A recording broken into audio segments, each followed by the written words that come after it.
안녕하세요. 김희원의 계사 안소연의 계사입니다.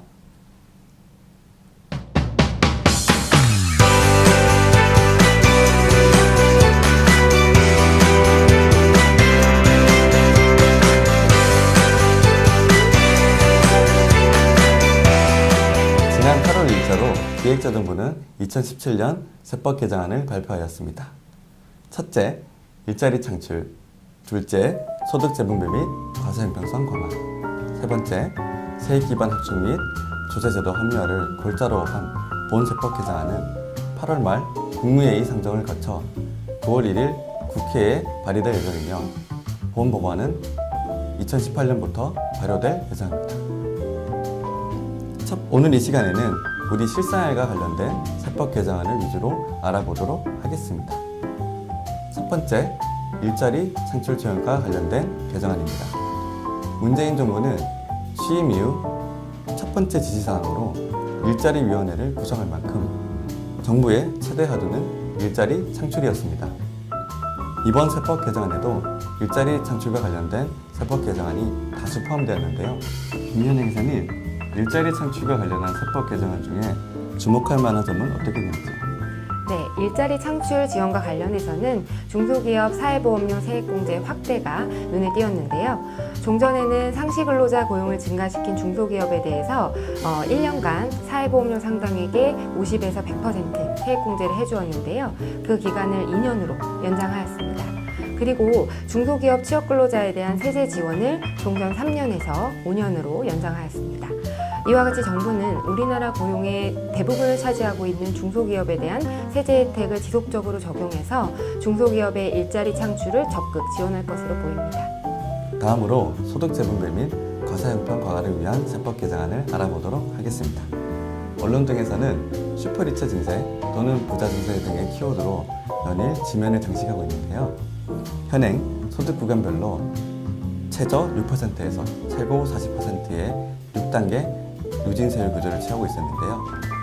본 세법 개정안에서는 3억 원 초과 40%, 5억 원 초과 42%의 구간을 신설함으로써 총 7단계의 세율 구조를 취하도록 발의하였습니다. 현행 사회보험료 부담까지 고려할 경우 5억 원이 넘는 초고소득자의 경우 최고 부담 세율이 50% 이상에 이를 것으로 보입니다. 김현행 기사님, 슈퍼리처 증세 이외에도 소득 재부의 부분을 위한 세법 개정안은 또 어떤 것이 있을까요? 네, 우선 근로자의 문화생활 지원 목적으로 도서 공연 지출에 대한 신용카드 등 소득공제가 확대되었습니다. 총급여 7천만 원 이하인 근로소득자에 한해서 도서 공연 지출분에 대해서 종전 15%에서 30%로 공제율을 확대했고요. 한도도 100만 원 추가되었습니다. 그리고 2017년 말까지 부가가치세가 면제될 예정이었던 영유아용 기저귀, 분유에 대해서도 2020년 말까지 계속적으로 부가가치세가 면제가 돼서 육아비용을 절감할 수 있을 것으로 판단됩니다. 추가적으로 개인 음식점업자 중에서 연매출 4억 원 이하의 분들에 대해서는 공제율을 108분의 8에서 109분의 9로 2018년부터 2019년까지 2년간 상향 조정하기로 했습니다. 영세 음식점업의 의제매세 공제율을 상향하기로 한 것도 눈에 띄네요. 통계청에서 발표한 자료에 따르면 전국 음식점 업수는 약 65만 개에 달할 것으로 추정됩니다. 그리고 이 중 대다수의 음식점이 연간 매출 4억 원 미만의 영세 음식점업이라는 점에서 이번 세제 개편은 실질적인 조세 혜택으로 이어질 것으로 보이네요. 마지막으로 세액 기반 합축 및 조세제도 합리화를 위한 세법 개정안을 알아보도록 하겠습니다. 문재인 대통령은 지난 7월 19일 100대 국정과제를 발표했는데요. 이를 위한 예산은 최소 향후 5년간 178조 원이 추가로 발생할 것으로 보입니다. 이에 따라 부자 증세 외에도 세액 기반 합축을 위한 세법 개정안이 다수 마련되었다고 들었습니다. 김현희 기사님, 그러면 어떤 항목들을 눈여겨봐야 할까요? 우선 소규모 법인 등에 대한 성실신고 확인 제도가 도입되었습니다. 종전에는 업종별 일정 규모 이상인 개인 사업자들에 대해서만 성실신고 확인 제도를 운영했었는데요. 내년부터는 일정 요건을 충족한 소규모 법인, 그리고 성실신고 확인 대상인 개인 사업자가 법인 전환 후 3년 이내 법인에 대해서도 과세표준 및 세액신고 시 공인회계사 등이 작성한 성실신고 확인서를 제출해야 합니다. 뿐만 아니라 기존 성실신고 확인제도 적용 대상이 되는 수익금액 기준이 낮아져서 성실신고 확인 적용 대상이 확대될 것으로 판단됩니다. 김희연 회계사님께서 소개해주신 임대사업자 등에 대해서는 이미 작년 세법 개정 시에 접대비 및 업무용 승용차 관련 비용 한도가 50%까지 하향 조정되었습니다. 이번 개정안에서는 소규모 법인에 대한 기준 추가 및 성실신고 확인 기준 대상이 하향됨으로써 여러 가지 신경 써야 할 부분이 많아지겠네요. 그리고 기타 소득에 대한 필요경 비율이 조정되었습니다. 사업소득에 비해서 필요경 비율이 높다라는 지적이 있어서 사업소득과의 과세 형평 제고를 위해서 기타 소득의 필요경 비율을 사업소득의 단순경 비율 수준으로 조정하기로 했는데요.